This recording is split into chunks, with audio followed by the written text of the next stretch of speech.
শনিবার দিন আমাদের হরিদ্বার যাওয়ার প্ল্যান ছিল। সেই প্ল্যান মতনই ভোর 4টের সময় ক্যাব বুক করে আমি রেখেছিলাম। আউটস্টেশন ক্যাব এখন ইজিলি অ্যাভেলেবল, সেটা তো আমরা প্রত্যেকেই জানি। কিন্তু সমস্যাটা হয় সকালবেলা যে টাইমে ক্যাব আসার কথা, সেই টাইমে ক্যাব ড্রাইভার ফোন করে বলেন যে ওনারা আউটস্টেশনের জন্য রাজি নন। যদি আউটস্টেশনে জানো ওনারা নাইট স্টে করবেন না। রীতিমতন বেশ অনেকটা টাইম কেটে যাওয়াতে আমার হাজবেন্ড বলেন যে 7টা বেজে গেছে, তো একটা কাজ করো পাপড়ি, তুমিই চলো, আমাদের গাড়িটা নিয়েই আমরা চলে যাই। আমি যেহেতু জীবনে এই প্রথম একটা স্টেট থেকে আরেকটা স্টেটে এত দূর ট্রাভেল করলাম একা গাড়ি চালিয়ে, তাই প্রথমটায় একটু ভয় ভয়ই পাচ্ছিলাম।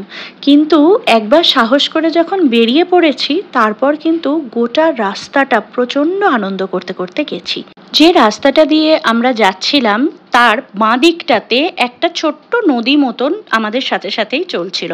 অর্থাৎ বাঁ দিকটাতে নদী আর ডান দিকটাতে জঙ্গল, মাঝখানটাতে শুধু দুটো লেনের রাস্তা। একটা দিয়ে যাওয়া হচ্ছে আর একটা দিয়ে উল্টো দিক থেকে গাড়ি আসছে। ওই বাঁদিকে যে নদীটা, সেটাই যে বেসিক্যালি গঙ্গার একটা শাখা, সেটা কিন্তু আমরা প্রথমে জানতাম না। ম্যাপে আমরা দেখছিলাম, ওখানে দেখাচ্ছিল আপার গঙ্গা ক্যানেল রোড, এই রাস্তাটার নাম। আমরা প্রায় 90% রাস্তা চলেই এসেছি। তারপর আমরা একটা জায়গায় ব্রেকফাস্টের জন্য একটুখানি ব্রেক নেই, কারণ ব্রাউনিরও খাওয়ার টাইমটা অনেকক্ষণ হলো পেরিয়ে গেছে আর আমাদেরও প্রচণ্ড খিদে পেয়েছে। তো একটা রাস্তার ধাবা দেখে সেখানে আমরা দাঁড়িয়ে পড়েছিলাম। সেখান থেকে আমরা আলু পরোটা খেয়ে নিয়েছিলাম আর ব্রাউনিকেও ব্রাউনির খাবারটা খাইয়ে দিয়েছিলাম।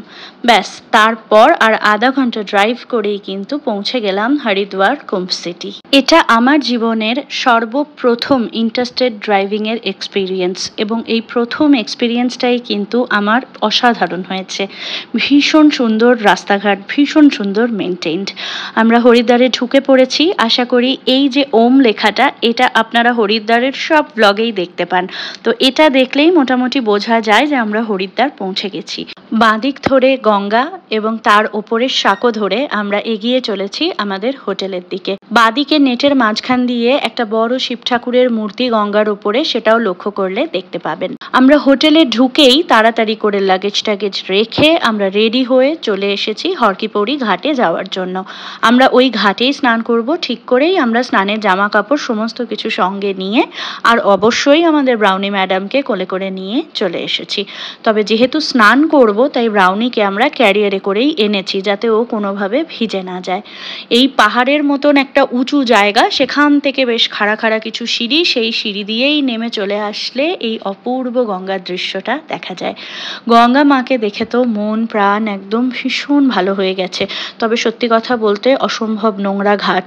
এই ঘাটের নোংরাগুলো দেখে প্রচণ্ডভাবে আমার প্রথমে মনে হয়েছিল যে আমি স্নান করব না, আমি জাস্ট গঙ্গার জল একটু মাথায় ছিটিয়ে নিয়ে এখান থেকে চলে যাব। কিন্তু আমাদের মেইন আশাই হরিদ্বারে গঙ্গা স্নানের জন্য। তো আমরা প্রথমে দাঁড়িয়ে দাঁড়িয়ে ওই ক্লক টাওয়ারের সামনে ভাবছিলাম স্নান করব কি করব না। তারপর আমার মা বললেন যে যাই হয়ে যাক না কেন, মা যখন এসেছেন এত বছর বাদে, মা স্নান করবেনই।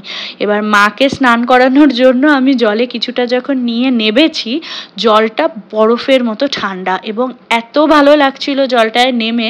আমি তখন মাকে বললাম তুমি ব্যাগ ধরো, আমিও একটুখানি ডুব দিয়েই নিই। যখন এসেই গেছি এত দূর আর নেমেও গেছি হাঁটু জল অবধি, তাহলে বাকিটুকু আর স্নান করতে তো অসুবিধে নেই। তাই ওখানে শিকল ছিল লোহার, সেই শিকল ধরে ধরে বেশ নেমে গিয়ে স্নান করছিলাম।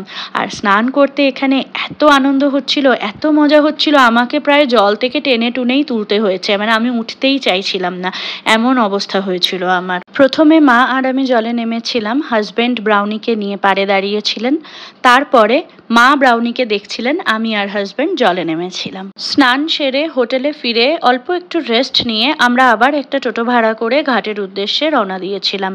আমাদের উদ্দেশ্য ছিল ওই সন্ধেবেলা যে প্রদীপ, যে দীপক ভাসায় না গঙ্গাতে, সেইটা ভাসাবো। তো সেটা ভাসাতে এসে মোটামুটি বেশ কিছু টাকা গচ্ছা গেছে ওই পণ্ডিতজির জন্য, কারণ ওই পণ্ডিতজি সে জবরদস্তি ফুলের দোকানে বসেই রয়েছেন এবং উনি মন্ত্র না পড়ে কোনো দীপক জলে ভাসাতে দেবেন না।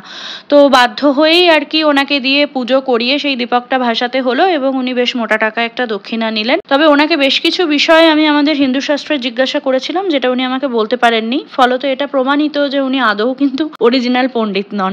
যাই হোক, এই দেখুন, এটা চটিওয়ালা দোকান। এটাও কিন্তু হরিদ্বারের ভীষণ বিখ্যাত এবং ভীষণ অ্যাট্রাকশনের একটা জায়গা। এখান থেকে কিন্তু অনেকেই দেখবেন খাওয়া দাওয়া করে।